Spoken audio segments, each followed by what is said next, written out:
Week 16 starts tomorrow with the Minnesota Vikings at the New Orleans Saints on Christmas Day. So happy Christmas Eve. And here's 5 tight ends I'm going to bench. The first one's Evan Ingram of the New York Giants. Ingram here, he's been struggling now the last few weeks.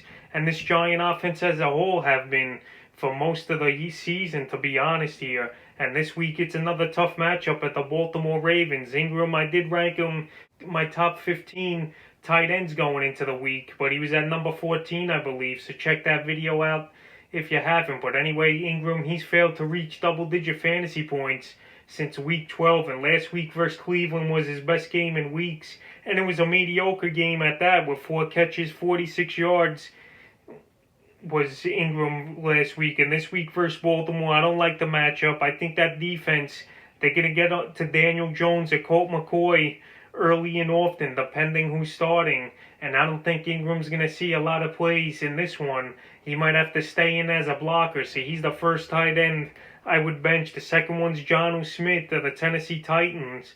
It's been a roller coaster season for Smith, and he was a highly sleeper pick this season going into fantasy drafts.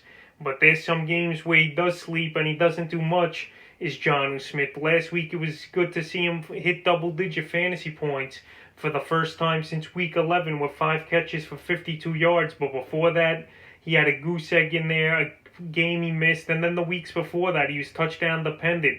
And this week in week 16, it's a tough matchup on paper for him versus the Green Bay Packers that give up the third least amount of fantasy points to tight ends. I don't know if I could trust Jonnu here. Obviously, if you don't have any other options, you got to start him.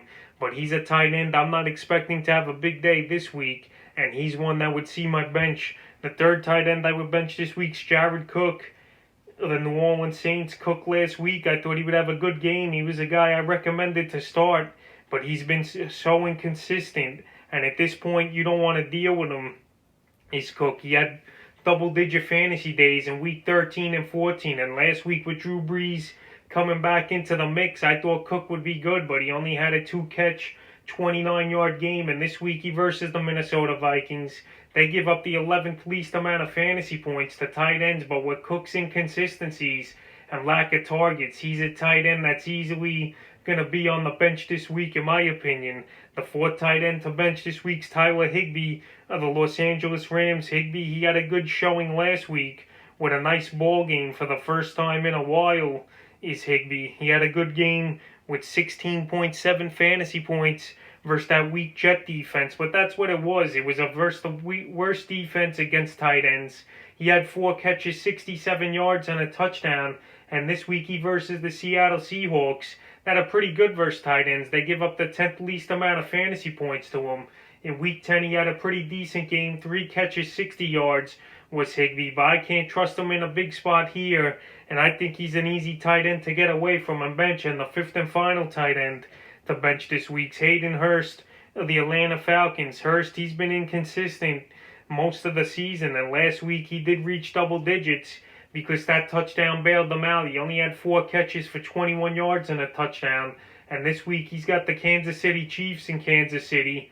I know Julio Jones, he'll probably be out again in this game, but when Julio plays, it does open up the middle of the field for Hayden Hurst and other guys. But this week, if he's out, I can't trust Hurst anyway. He had a couple single-digit fantasy games over the last 5 out of 6 weeks. So this week at Kansas City, I think it'll be another single-digit game, and I can't trust him. So that's 5 tight ends I would bench here heading into week 16.